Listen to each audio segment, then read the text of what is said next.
Amén, mis queridos hermanos. El día de hoy iniciamos, ¿cierto?, una serie de sermones que vamos a estar hablando sobre la epístola de Gálatas. ¿Ya? Le di el desafío a mis hermanos varones, amén, de traer la epístola de Gálatas, pero hoy día mi hermano Adán no pudo porque está aniversario de matrimonio, así que Dios bendiga a mi hermano. Amén. Y me pidió a mí que lo reemplazara, pero después le dejamos una tarea especial a nuestro hermano Adán. Va a tener que traernos el estudio de la epístola de Judas, ¿ya? Estoy preparando también a Jan, yo le estoy diciendo que se prepare ahí. Vamos a buscar un libro ahí para que Jan también pueda traernos el estudio, ¿cierto?, de un capítulo de la palabra. Así que abra su Biblia, mi hermano, en Gálatas capítulo 1, Gálatas 1, ¿ya? Dice así la palabra del Señor. Vamos a ir leyendo, ¿cierto?, la palabra y la vamos a ir exhortando de inmediato. Bien, la epístola de Gálatas, a todo esto se conoce como la epístola de la libertad, ¿ya? La epístola de la libertad.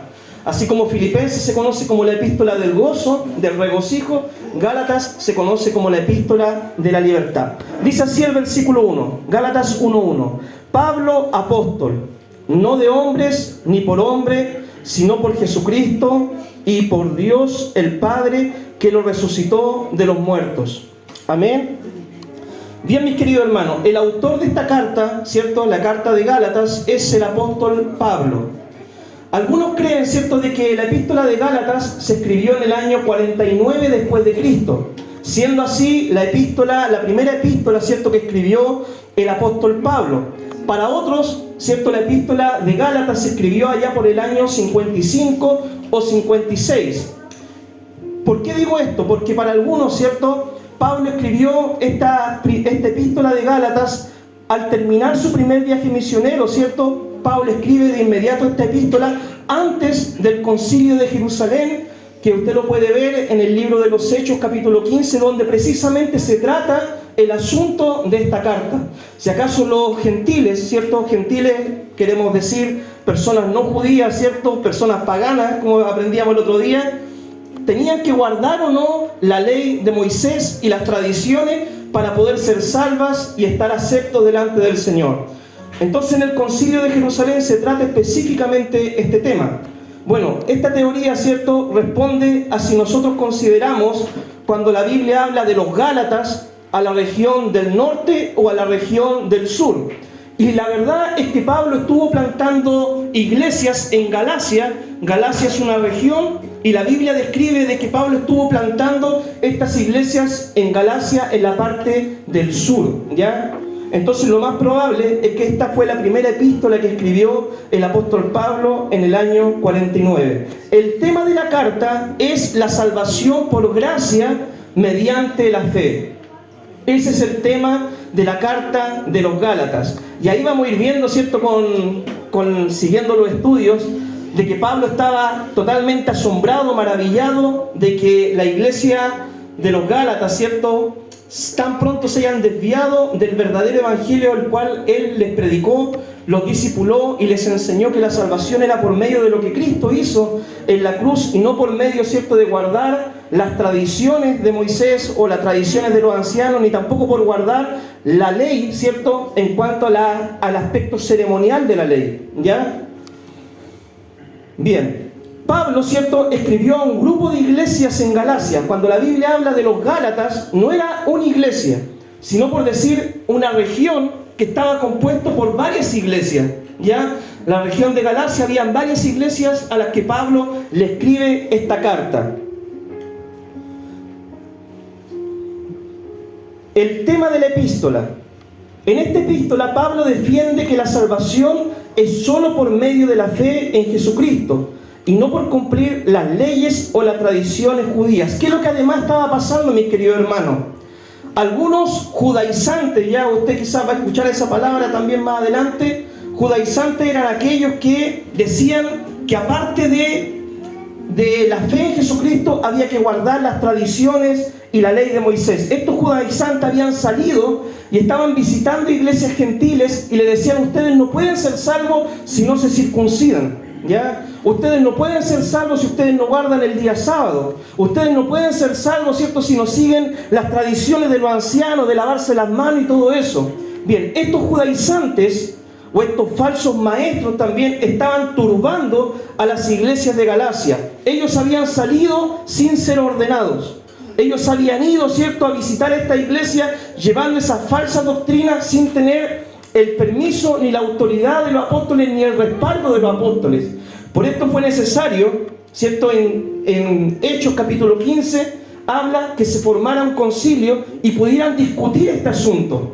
Si es que acaso los gentiles debían o no guardar la ley de Moisés y las tradiciones. Finalmente, después de esa discusión, se llegó a un consenso. Y dice la palabra que Santiago dijo: le parece bien al Espíritu Santo y a nosotros no imponer a los gentiles más carga de estas cosas que son necesarias, que se guarden de los ídolos, de la fornicación o pecado sexual y de la sangre, para poder tener comunión con los judíos. Pero aparte de todas las otras ordenanzas, de las leyes ceremoniales de los judíos o de las tradiciones, los gentiles no debían guardar absolutamente nada de eso. Bien, como vimos en el versículo 1, Pablo, apóstol, ¿cierto? No de hombres ni por hombres, sino por Jesucristo y por Dios el Padre, que lo resucitó de los muertos. ¿Quién era Pablo? Pablo, antes de conocer al Señor, se le conocía como Saulo. El nombre Saulo se deriva de Saúl, ¿ya? Y Pablo, o Saulo, ¿cierto?, antes de conocer al Señor, era un joven acérrimo, religioso, judío, ¿cierto?, que tenía un odio encarnizado en contra de los cristianos o de esta secta, según él, ¿cierto?, que había salido del judaísmo. Era tal el celo que tenía Saulo, ¿cierto?, que pidió carta a los principales de los ancianos de los judíos para ir a perseguir a los cristianos. Y dice la Biblia de que Saulo muchas veces, cuando encontraba cristianos, los obligó a blasfemar. Y cuando daban el voto para que fueran muertos, él también estaba allí presente. Cuando mataron a Esteban, dice de que dejaron las ropas, ¿cierto?, de Esteban, las ropas de aquellos que apedreaban a Esteban, a los pies de este joven Saulo. Pero Saulo, un día en su odio contra los cristianos, fue camino a Damasco. Y yendo camino a Damasco tiene un encuentro con Jesucristo. Dice de que un resplandor de gloria se le aparece, el Señor le habla y le dice: Saulo, Saulo, ¿por qué me persigues? Dura cosa te es dar coces contra el aguijón. Dice que cae a tierra, ve, ¿cierto?, toda esa gloria. ¿Quién eres, Señor? Dice: yo soy Jesús a quien tú persigues. ¿Qué tengo que hacer, Señor? Ve a tal lugar y se te dirá lo que debes de hacer. Después de esa experiencia que Pablo vio la gloria de Cristo, ¿cierto?, dice que queda ciego.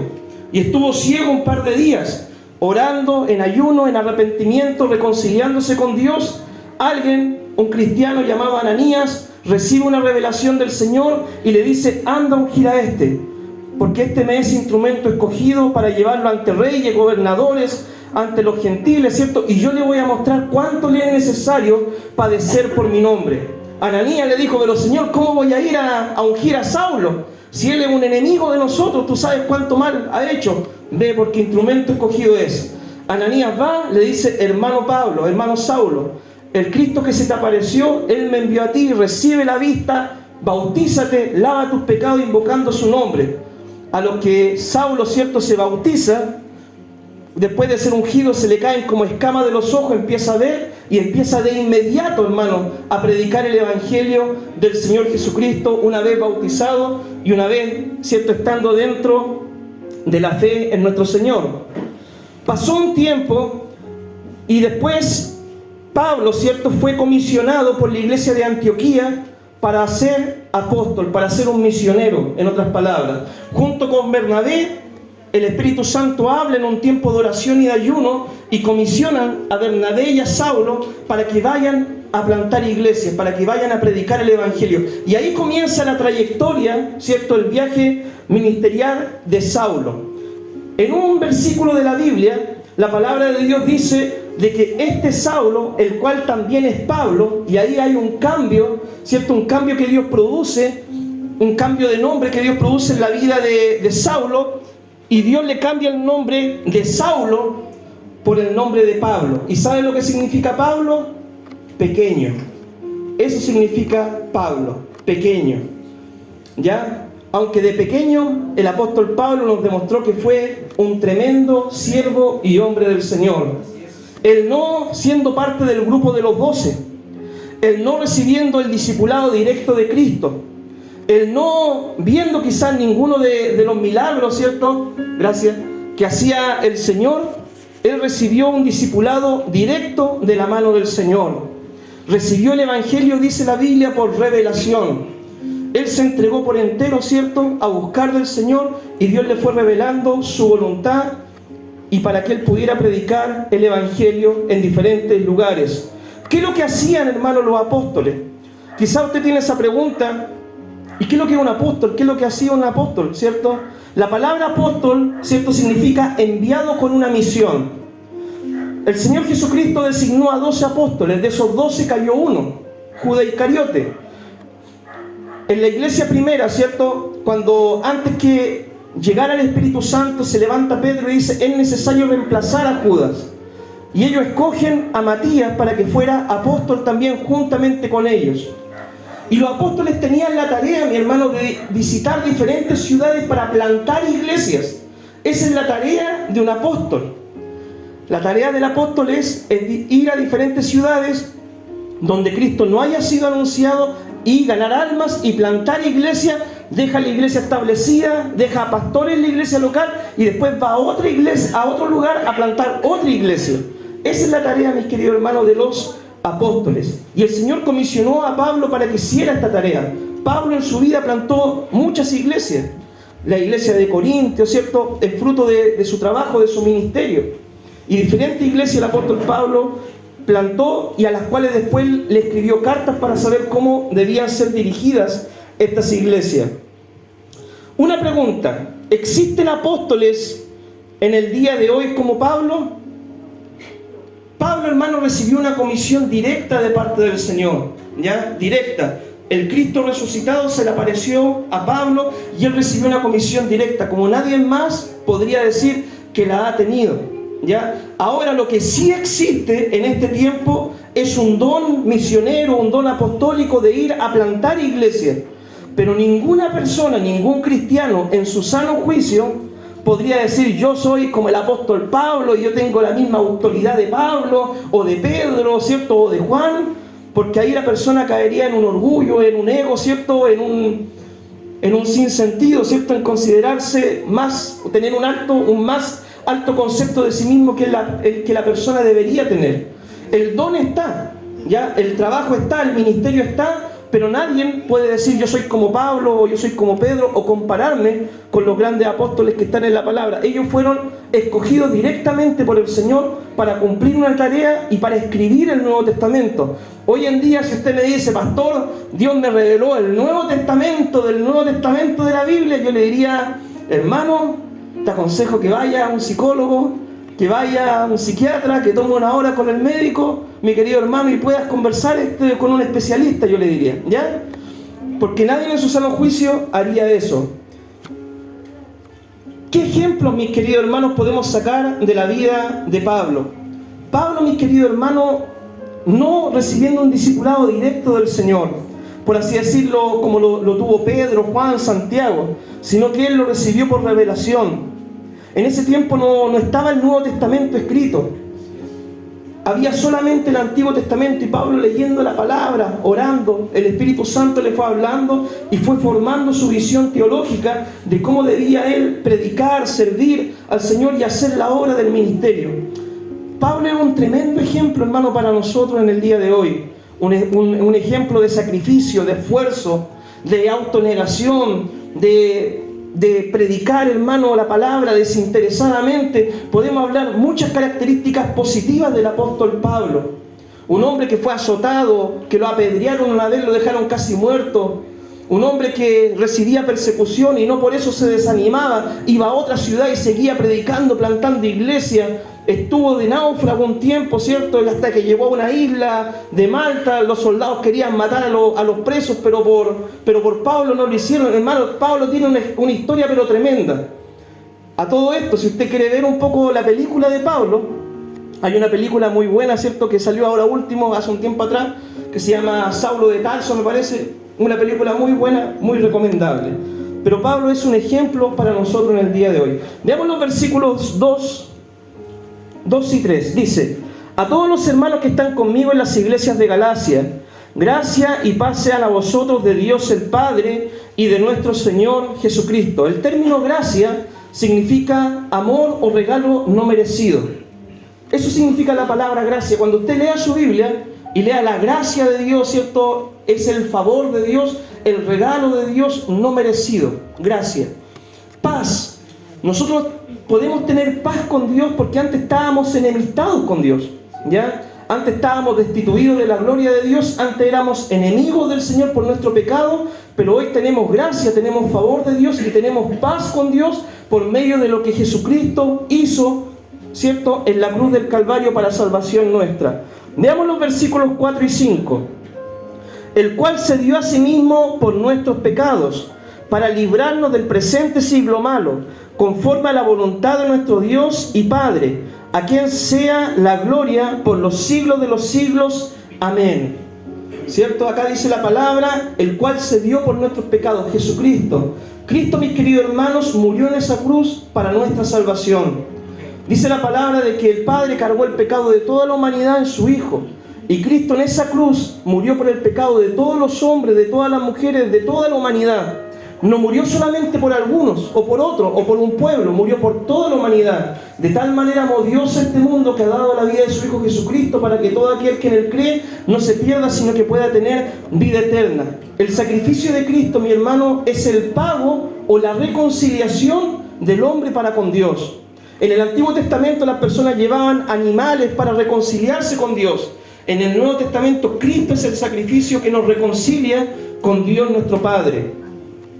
El propósito, hermanos, del llamado cristiano, acá lo dice claramente, el cual se dio a sí mismo por nuestros pecados para librarnos del presente siglo malo. Cristo nos salvó, ¿cierto? ¿Para qué? Para librarnos del presente siglo malo. El Evangelio, mis queridos hermanos, es transformacional. Cuando Dios nos llama a sus caminos, cuando conocemos a Jesús, cuando sabemos lo que Cristo hizo por nosotros y aceptamos a Cristo en nuestra vida, el Evangelio nos cambia, nos transforma, ¿cierto?, del presente siglo malo. Dios nos saca de aquí para hacer una nueva creación, una nueva criatura en nosotros y que ahora andemos en nueva vida. De hecho, usted en la epístola de Gálatas lo va a ver más adelante en el capítulo 5, cómo era nuestra vida antes de conocer al Señor. Teníamos, ¿cierto?, adulterio, fornicación, mentira, engaño, hechicería, cuánta cosa, pero Cristo nos sacó de ahí y ahora tenemos que andar en la nueva vida, en el Espíritu, teniendo el fruto del Espíritu, amor, gozo, paz, paciencia, benignidad y todo buen fruto del Espíritu Santo. Veamos el versículo 6. Dice, estoy maravillado de que tan pronto os hayáis alejado del que los llamó por la gracia de Cristo para seguir un evangelio diferente. Pablo, mis queridos hermanos, se asombra, se maravilla que después de haber discipulado, ¿cierto?, a los Gálatas, después de haberle enseñado el evangelio, después de haber estado con ellos, ¿cierto?, predicándole la palabra, ahora se estén desviando, siguiendo otros evangelios. En ese tiempo, ¿cierto?, los que predicaban otros evangelios eran los judaizantes, que predicaban que para ser salvos los gentiles debían cumplir las tradiciones de Moisés y la ley de Moisés, ¿ya?, para que ellos pudieran ser salvos, y estaban perturbando a las iglesias. Y si nosotros traemos esta palabra para el día de hoy, mis queridos hermanos, ¿cuál es la pregunta o reflexión que podemos hacernos? Estoy maravillado, ¿cierto?, de que teniendo, hermano, una Biblia, estoy maravillado de que teniendo acceso a internet, estoy maravillado, mi hermano, de que teniendo acceso a escuchar buenos predicadores, ¿cierto?, en internet, hay muchos que se perturban y siguen evangelios diferentes, ¿ya?, que caen en otros evangelios, que se turban, ¿cierto?, y no saben distinguir la verdad del error, ¿cierto? Estoy maravillado yo también como pastor muchas veces cuando alguien me dice, oh, mira, estoy escuchando a tal predicador, cuando muchas veces, si uno analiza esas doctrinas, son doctrinas antibíblicas, doctrinas que no tienen fundamento bíblico, doctrinas que se apartan del verdadero evangelio, siguiendo modas, siguiendo tradiciones, siguiendo versiones heréticas del evangelio, ¿cierto? Como pastor yo también me maravillo algunas veces de algunos hermanos, y lo que más me asombra de repente es escuchar pastores, ¿cierto?, diciendo, estoy escuchando a tal pastor y tiene una palabra, ¿cierto? Y yo digo, Dios mío, si el hombre está así, ¿quién le enseñará a su iglesia? ¿Ya? Veamos lo que dice el versículo 7. No que haya otro evangelio, sino que hay algunos que os perturban y quieren pervertir el evangelio de Cristo. El evangelio, mis queridos hermanos, es uno solo. Y el evangelio es el que está escrito en la Biblia, en la palabra. El evangelio no hay que inventarlo. El evangelio hay que leerlo, interpretarlo correctamente y predicarlo con fidelidad. Usted no fue llamado a inventar el hilo negro, eso ya está. Ya está el evangelio, mi hermano. No hay otro evangelio. Pero para que usted conozca este evangelio, es de suma importancia que usted pueda conocer la escritura, para que nadie lo engañe, para que cuando usted escuche muchas veces ciertos otros evangelios, se le paren las antenitas, ¿ya? Y pueda darse cuenta del error que muchas veces la gente predica, desviándose de la palabra, torciendo la palabra o agregando a la palabra cosas que la Biblia no dice.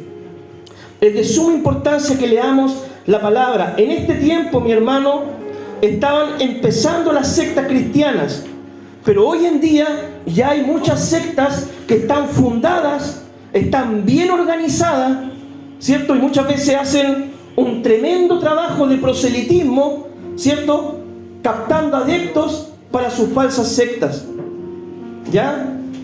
Los rasgos de una secta, mis queridos hermanos, son los siguientes. No le predican la Biblia, le predican fábulas, le predican inventos, le predican otras cosas, otros evangelios, cosas que no están en la palabra. Otra característica de la secta, exaltan a sus profetas. Nosotros, mis queridos hermanos, como pastores o líderes, ¿cierto? Lo que podemos pedir es que a nosotros nos quieran, nos estimen, ¿cierto? Nos traten con cariño, ya es lo que nosotros podemos pedir. Pero que usted me venga a besar la mano o el anillo, eso no, pues mi hermano. ¿Ya? Si yo soy un hermano igual que usted. Pero las sectas exaltan a sus profetas más allá, ¿cierto?, de lo que es el respeto que uno debe tener el uno con el otro. Es que este es el ungido. Es que no se le toca al ungido. Aunque el ungido tenga el evangelio de cabeza, ¿cierto?, es el hombre el ungido. No, hermano, cuídese de eso. Otra característica de las sectas, además de la Biblia, tienen otros libros. Es que la Biblia, ¿cierto?, está bien, pero además tenemos ¿cómo que se llama? El libro Mormón, ¿cierto? Es que además de la Biblia hay que estudiar las atalayas, ¿cierto? Es que además de la Biblia hay que estudiar los escritos de Elena de White, ¿cierto? Tienen otros libros, ¿cierto? Otros evangelios. Otra característica de la secta es que ponen su tradición por sobre la Biblia.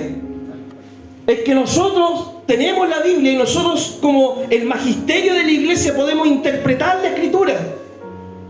¿Usted no ha escuchado eso? Le falta estudiar un poco más. ¿Ya?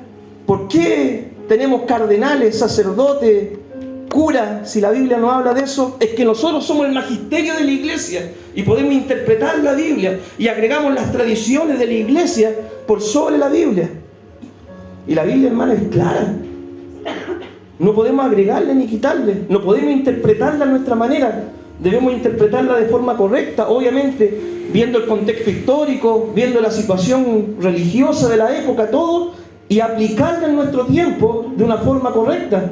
Pero no podemos agregarle a la palabra. Por ejemplo, mi hermano, ¿en qué parte de la Escritura dice que los pastores no se deben casar o los obispos no se deben casar? Eso es una interpretación herética de la Biblia. Si la Biblia claramente, 1 de Timoteo capítulo 3, por requisito del obispo, marido de una sola mujer. El mismo apóstol Pedro era casado. ¿Y por qué exigen algo que la Biblia no exige? ¿Ya? Tuercen la palabra, las sectas tuercen, hermano, la palabra. Por ejemplo, en mi boca hay un milagro. Tengo el poder de decretar, porque en la boca está el poder de la vida y de la muerte, de la bendición y de la maldición. Y todo lo que yo decrete se hace. Tuercen la palabra a conveniencia de uno. A ver, decreto un milagro financiero, a ver si la billetera se le llena, por hermano. ¿Ya? Si está enfermo, decreto un milagro de sanidad, a ver si se sana al instante. Nosotros, hermanos, no podemos obligar a Dios con nuestro decreto humano a que Dios haga nuestra voluntad. Si usted necesita, hermano, ayuda en su economía, humildemente le dice al Señor: Señor, provéeme, tú eres mi papá. Y Dios le va a abrir una puerta hoy día o mañana o quizás la otra semana, pero Dios lo va a hacer, hermano. Si usted necesita salud, usted le dice: Señor, mira, estoy enfermo, dame salud para servirte. Y si es la voluntad de Dios, si hay un plan, un propósito, Dios lo va a hacer. O puede ser que Dios le diga: mira, hijo, es necesaria esta aflicción. ¿O acaso Dios no le puede decir: yo quiero que tú estés en una sala de hospital para que tú le prediques a la persona de al lado que le queda un par de días para que se muera, pero tú estás ahí para que le hables el Evangelio y esa persona se reconcilie conmigo antes de partir? Puede ser un plan de Dios, mi hermano. No todo siempre es malo, ¿ya? Veamos lo que dicen los versículos 8 y 9. Mas si aún nosotros o un ángel del cielo os anunciare otro evangelio diferente del que os hemos anunciado, sea anatema. Como antes hemos dicho, también ahora lo repito: si alguno os predica evangelio diferente del que habéis anunciado, sea anatema. La palabra anatema significa algo apartado, separado, para maldición y para ser destruido. Y acá Pablo dice de que cualquiera que predica otro evangelio, por Dios esa persona es apartada, separada para destrucción, es decir, que su fin va a ser la condenación. Jesús dijo de que debíamos tener cuidado con las sectas, porque dice: ellos recorren mar, cielo y tierra para ser prosélitos, discípulos en otras palabras, y una vez hechos los discípulos, lo hacen 2 veces más hijos del infierno. ¿Ya? Las sectas, mis queridos hermanos, mezclan la verdad con el error. Por eso para algunos es muy difícil, ¿cierto?, distinguir cuándo es una secta y cuándo no, porque te mezclan la verdad con el error.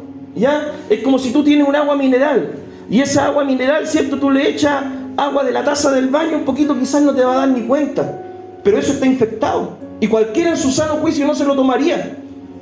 Pero como se parecen, la gente se engaña porque mezclan la verdad con el error.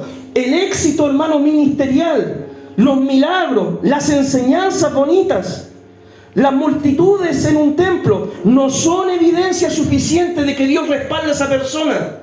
Alguien puede decir: no, es que si tiene gente es porque es de Dios. Y no siempre es así. Vaya a ganarse un domingo en el Vaticano, eso está lleno. Vaya un día a la Meca, ahí donde se juntan, ¿cierto?, los musulmanes, se llena, mi hermano, para su fiesta. Vaya a un templo mormón, también yo creo que se llenan, pero son otro evangelio. Aún si un ángel del cielo se le aparece, que se me apareció la Virgencita de Fátima, la Virgencita de la Guadalupe, que se me apareció el ángel Morón y dijo, ¿cierto?, José Smith. Y no fue nada tonto, porque dijo, y me dijo que tenía que tener hartas mujeres. El hombre tuvo como 10 esposas, mi hermano. Cuidado. Quiero analizar un punto más. Es que se me apareció un familiar muerto y me dijo esto: hermano, los muertos no tienen parte con los vivos. Tenga cuidado con eso también. Que un familiar muerto vino y me trajo un mensaje de parte del Señor. Analice, mi hermano. Dice la Biblia que los muertos no tienen parte con los vivos. El muerto no tiene nada que hacer acá. El muerto está en la presencia de Dios o en la condenación. Pero cuidado cuando diga, me trajo un mensaje, porque el enemigo mezcla la verdad con el error. Quizás le trae 3 mensajes acordes. El cuarto puede que lo turbe y usted se puede confundir si no está fundado en la palabra. Veamos lo que dice el versículo 10. Pues ahora busco el favor de los hombres o el de Dios, o trato de agradar a los hombres, pues si todavía agradara a los hombres, no sería siervo de Cristo. Pablo, hermano, como auténtico siervo del Señor, predicaba la palabra de Dios no para agradar a los hombres, no para sacar provecho de los hombres, ni para endulzarle el oído a nadie. Los falsos maestros, mis queridos hermanos, tienen el don de que yo llamo el don de la mandíbula, porque puta que hablan bonito, hermano. Uno pone acá un falso maestro y se recorre la plataforma, le falta espacio acá, hermano, para moverse, y tienen un desplante y son cosas, hermano, que son dones hasta satánicos, creo yo, que Satanás les da, hermano, para engañar a la gente, para endulzarle el oído, para hablarle cosas bonitas, ¿cierto? Para decirle, Dios te quiere prosperar, te quiere bendecir. No importa, ¿cierto?, que tú le pegues a tu señora, no importa que tú engañes a tu marido, pero Dios te ama, hijo. Y la gente se confunde con eso. Y siempre le van a hablar de que Dios lo quiere prosperar y bendecir y ayudar y todo el tema. Y nunca le van a decir, hijo, ¿y cuándo vas a dejar de mentir? Hijo, ¿y cuándo vas a dejar de robar? Hijo, ¿y cuándo vas a dejar de tratar mal a tu señora? Nunca le van a decir eso. Siempre le van a hablar cosas bonitas. Si queremos ser verdaderos maestros de la palabra, debemos predicar el Evangelio como está escrito, aunque esto ofenda o moleste a algunos congregantes. Es mejor, mis queridos hermanos, herir con la verdad que engañar a la gente con una mentira. Como leíamos en el libro de Ezequiel, si uno es un verdadero profeta, instrumento de Dios, un verdadero siervo del Señor, uno tiene que hablar la palabra. Ya después pasa por la persona la decisión de tomar o no lo que uno le dice de acuerdo a la Escritura. Y Dios ya no nos hace responsable a nosotros si predicamos la verdad. Para predicar la verdad, mis queridos hermanos, no es necesario ser grosero, ni ser maleducado, ¿cierto? Ni ser hiriente, ni avergonzar a las personas. Uno simplemente debe ser fiel y debe ser sabio para poder exponer, ¿cierto?, lo que la Biblia dice. Es que esto dice la Escritura, esto dice la palabra, no es un invento de uno. Ya no es necesario tratar mal a la gente, ni avergonzarla, nada de eso, hermano. Ni ponerse a discutir siquiera. Uno le cita la palabra y esto dice la Biblia y ahí está. Ya si no quiere entender la persona, pasa por la persona solamente. Veamos lo que dicen los versículos 11 y 12. Mas os hago saber, hermanos, que el Evangelio anunciado por mí no es según hombre, pues yo ni lo recibí ni lo aprendí de hombre alguno, sino por revelación de Jesucristo. Pablo, mis queridos hermanos, no perteneció al grupo de los 12, pero después de su conversión se sometió a un discipulado intenso con el Señor, al ser llamado de forma directa por Jesucristo, donde recibió la revelación del Evangelio que él tenía que predicar. Hoy en día nosotros ya tenemos la revelación, ya tenemos el Evangelio, ya en forma completa, y no podemos agregar ni quitar nada de lo que ya está escrito, sino simplemente debemos interpretarlo con fidelidad y enseñarlo, ¿cierto?, como está escrito la palabra. A mí me encanta leer libros cristianos, mis queridos hermanos, pero si usted me pone la Biblia y los libros, la Biblia es la que manda. De repente usted puede escuchar grandes predicadores. Yo escucho, hermano, de repente predicadores, ¿cierto? No voy a decir nombres, pero aprendo de otros predicadores. Pero ya cuando empiezan a desviarse un poco de la palabra, no, al tiro, no es que la Biblia dice esto, entonces no va de acorde, ¿ya? Entonces, mi hermano, uno tiene que poner cuidado en estas cosas, ¿ya? Saber leer la palabra como está escrita.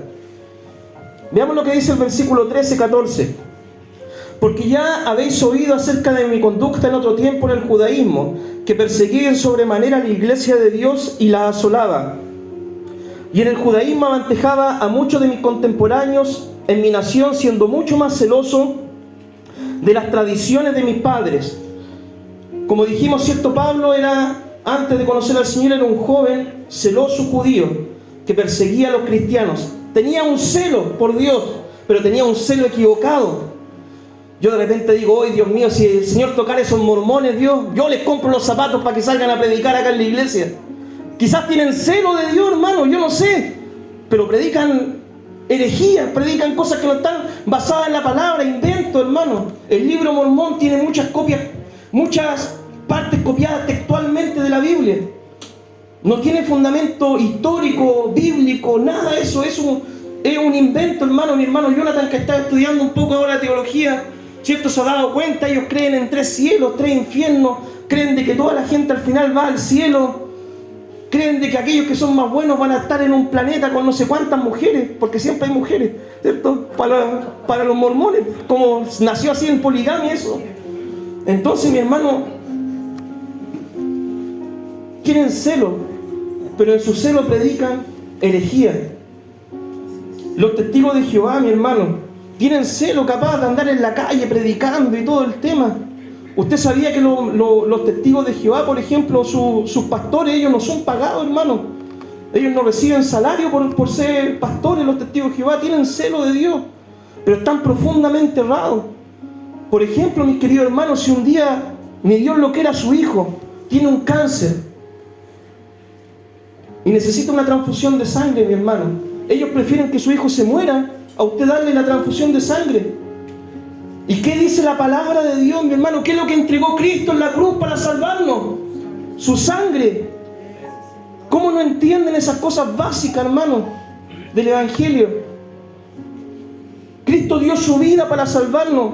¿Es acaso ilógico que si mi hijo, un familiar, necesita sangre para ser salvo, para poder tener vida, ¿cierto? Un poco más de vida. ¿Es malo que yo le done sangre para que esa persona pueda tener vida? No, pues mi hermano. Por eso, mis queridos hermanos, el celo no es suficiente. Hay que ser fiel también. En su secta, Saulo, ¿cierto?, fue más fiel que muchos, tanto que en su celo persiguió cristianos y los obligaba a blasfemar. Quizás todos, hermanos, venimos de un trasfondo donde no conocimos al Señor, y eso es cierto. Aún gente que dice, yo nací en la iglesia, ¿cierto? Nací en las bancas de la iglesia, ¿cierto? No, usted, aunque haya nacido en la iglesia, necesita tener un encuentro con el Señor. No por ser hijo del pastor o por ser hijo de la hermana o hijo de acá, significa que usted va a ser cristiano. Usted puede haberse criado en una iglesia, pero usted necesita un encuentro personal con Cristo. Creer en este evangelio, creer que Jesucristo es real, tener un encuentro con Dios que cambie su vida, que sus ojos espirituales sean abiertos, se dé cuenta que usted es una persona pecadora que necesita salvación, creer en la resurrección de Cristo, creer que Cristo vendrá otra vez, y ahí recién usted es salvo. No basta, hermano, con nacer en un templo. Usted puede trabajar todos los días en un taller mecánico, no por eso va a ser un auto, ¿ya? Usted puede estar metido en una iglesia y si no tiene un encuentro personal con Cristo, no significa que usted haya nacido de nuevo y sea un verdadero cristiano. Uno, al ser llamado por Dios, ¿cierto?, los pecados pasados quedan atrás, no importando lo malo que pudimos hacer. Pablo, hermano, cometió quizás errores, pecados vergonzosos, que quizás en su conciencia Satanás puede que una y otra vez le recordaba lo que él una vez hizo. Pero cuando somos llamados por el Señor, no importa lo malo que tú puedas haber sido sin Cristo, porque en Cristo nueva criatura eres.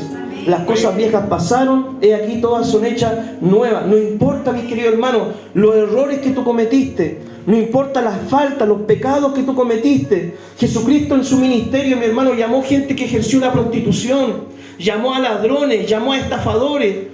El Señor aún en la cruz, hermano, salvó a una persona que estaba siendo condenada, ¿cierto?, como una persona culpable por sus pecados. Cuando tú aceptas a Cristo, Dios te da una nueva identidad, borra tu hoja de vida y te da una nueva identidad. Y ahora tienes la posibilidad de escribir una historia nueva con el Señor, una historia conforme a la palabra de Dios. Amén. Y eso fue lo que Pablo hizo. Veamos el versículo 15, versículo 16. Dice, pero cuando agradó a Dios, que me apartó desde el vientre de mi madre y me llamó por su gracia, revelar a su Hijo en mí, para que yo le predicase entre los gentiles, no consulté enseguida con carne y sangre. Dios, hermano, tiene un plan, un propósito para la vida de cada uno de nosotros. Quizá algunos de nosotros, mi hermano, Dios en su tiempo nos va a llamar al ministerio, como a Pablo lo llamó, ¿cierto?, para ejercer un ministerio. Hay diferentes ministerios, hay diferentes tareas, hay diferentes labores. Pero Dios tiene un plan y un propósito para cada uno de nosotros. Pero nosotros debemos someternos a ese plan. Pablo dijo, cuando recibí la revelación no fui rebelde. Me sometí, me sujeté a esa revelación. Porque algunos pueden decir, no, que yo soy predestinado, es que Dios me escogió, es que Dios me apartó desde el vientre de mi madre. Pero si usted vive como el diablo, créame de que su predestinación es solamente teoría. ¿Por qué? Porque la evidencia del cristiano es su compromiso con Jesucristo, no una afirmación simplemente de labios. Una persona puede decir, Dios me escogió, Dios me predestinó, Dios me llamó, me apartó desde lo más. Pero si usted, hermano, no tiene el fruto del Espíritu, usted no evidencia una relación personal con Cristo, es solamente vana palabrería. Si usted dice que Dios lo apartó, demuéstrelo con sus actos, con su hecho, como lo hizo el apóstol Pablo. No todos vamos a pastorear, ni todos vamos a ejercer algún ministerio, ¿cierto?, quizá tan relevante como lo hizo el apóstol Pablo. Porque Dios, hermano, tiene de repente pastores para 10, pastores para 20, para 30, para 100, para 1000, no sé. Quizás no todos vamos a ejercer un pastorado o ser maestros de la palabra o profeta o evangelista. Pero usted lo que tiene que tener en cuenta es esto que dice Pablo. Dice, cuando agradó a Dios me apartó desde el vientre de mi madre y me llamó por su gracia para revelar a su Hijo en mí. ¿Para qué? Para que predicase el evangelio entre los gentiles. Quizá usted no va a ser pastor ni va a ejercer un ministerio, pero Dios lo llamó con un propósito. Y el propósito es ir y hacer discípulos, ir y predicar el evangelio, ir y ganar almas. Ese es el propósito. Esa es la tarea, ganar almas para Cristo. Amén. Veamos lo que dice el versículo 17 al 21. Ya estamos casi terminando. Ni subí a Jerusalén a los que eran apóstoles antes que yo, sino que fui a Arabia y volví de nuevo a Damasco. Después de pasado 3 años subí a Jerusalén para ver a Pedro y permanecí con él 15 días. Pero no vi a ninguno de los otros apóstoles, sino a Jacobo, el hermano del Señor. En esto que escribo, he aquí delante de Dios que no miento. Después fui a las regiones de Cilicia y de Siria y de Cilicia. Pablo, mis queridos hermanos, al ser ordenado por Dios y ser enviado por la iglesia, que son 2 cosas, 2 requisitos que uno debe tener para ejercer el ministerio, ¿ya? Llamado por Dios y ordenado por la iglesia, respaldado por la iglesia local, ¿ya? Acá no sirve que usted me diga un día, llega así un día, cierto día domingo al culto: pastor, anoche recibí una revelación. Dios me dijo de que yo hoy tenía que plantar una iglesia. Así que, pastor, yo voy a ir a plantar la iglesia. Yo le voy a decir primeramente, hermano, a ver, ¿qué enseña la palabra? ¿Cómo está su matrimonio? ¿Cómo está su familia? ¿Cómo está su vida devocional? ¿Cómo está su compromiso con la asistencia en la iglesia local? ¿Cómo está su desarrollo en el ministerio? ¿Cómo es para predicar? Yo le voy a examinar, hermano, y si usted cumple con los requisitos, los voy a enviar. Ni un problema. Ordenado por Dios, pero respaldado por la iglesia. Así pasó con Pablo. Pablo recibió la comisión de Dios, pero también Dios le habló a la iglesia para que dijeran: apártenme a Bernabé y Saulo para la obra del ministerio, ¿ya? Porque por ahí, hermano, hay muchos que van y se empiezan a ejercer un ministerio, hermano, no respaldado por la iglesia, ¿cierto? Creyendo que tienen un llamado de Dios, y finalmente, pasado el tiempo, uno ve que fracasan, ¿ya? Y yo no quiero que usted fracase, mi hermano. Yo quiero que a usted le vaya bien. Acá en la iglesia hay oportunidad de trabajar, pero todo tiene un orden en la palabra, ¿ya? Y usted debe ser respaldado por su iglesia local. Si usted va a plantar una iglesia, si usted va a ejercer un ministerio, si usted va a evangelizar, debe saber su iglesia local, debe comunicárselo a su pastor para que estemos orando, para que estemos apoyándole, para que si necesita algo podamos estar con usted. Ya hay un orden en la Biblia. Pablo, hermano, se dedicó a desempeñar su tarea con fidelidad. Después de un tiempo comunicó, ¿cierto?, el evangelio que él predicaba a Juan, a Santiago, a Pedro, ¿cierto? Porque él dice: recibí una revelación y subí para hablar de ello. Y ellos, ¿cierto?, respaldaron el mensaje que Pablo predicaba. Dándose cuenta de que Dios le había ordenado a Pablo, le dieron la mano en señal de compañerismo, ¿cierto? Y le dijeron: nosotros vamos a predicar a los de la circuncisión, es decir, a los judíos, y tú, Pablo, ve con la bendición de Dios a predicar a los gentiles, ¿ya? Hoy también nosotros podemos trabajar en la obra de Dios al sentir el llamado de Dios y ser respaldados por nuestra iglesia local, ¿ya? Esto se llama andar en el orden de Dios, andar ordenado por Dios, ¿ya? Porque por ahí, hermano, el ministerio no es tan fácil, ¿ya? Y hay muchos hermanos que intentan el ministerio y al ver que están predicando 1 año, 2 años, 3 años, no se convierte nadie.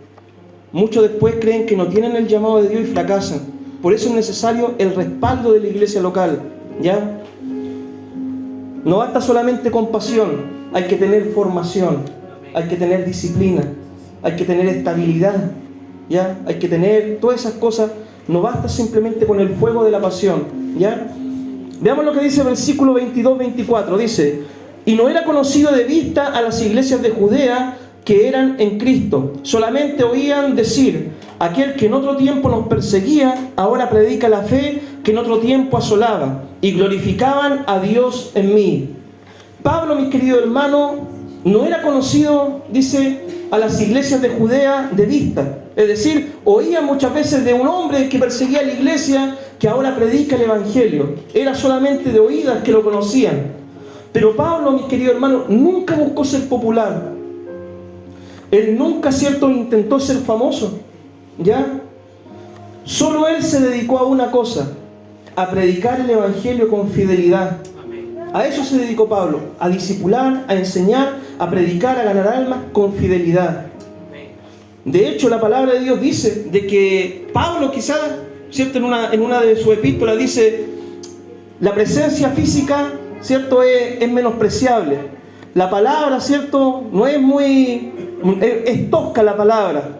Porque en ese tiempo habían predicadores mejores que Pablo. Por ejemplo, dice la palabra de que Apolos era un predicador de fuego, hermano, de eso que le gusta a nosotros los pentecostales, ¿cierto? De esos que, ¡ay! Llegan a zapatear en el púlpito y corren para allá, para allá. Y usted sale, hermano, lleno de efervescencia del culto. Le preguntan cómo estuvo la palabra. No tengo idea, hermano, pero había una unción, un fuego del Espíritu, aleluya. Pero ¿en qué estuvo la palabra? No sé, hermano, tomó un texto aquí, allá, predicó de todo, pero salí bendecido.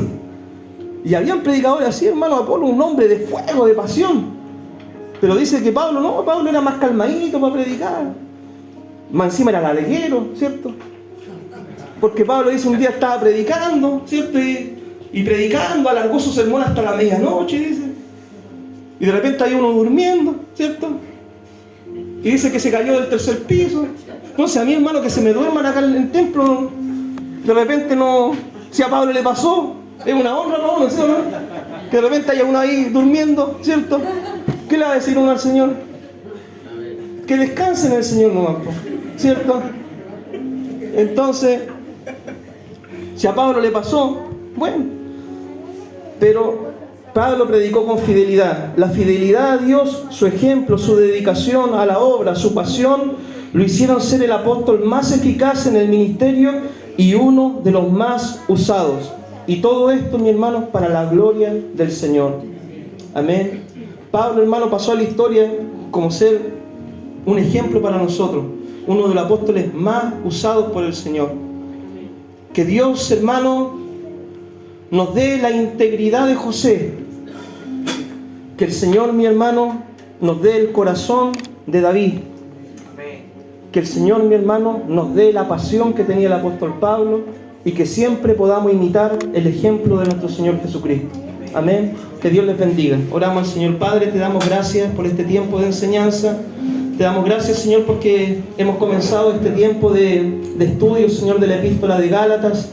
Hoy vimos este capítulo. Permite, Señor, de que de todo lo que escuchamos el día de hoy, algo pueda quedar en nuestra mente, en nuestro corazón, y lo podamos poner por obra. En el nombre poderoso de Jesucristo pedimos todo.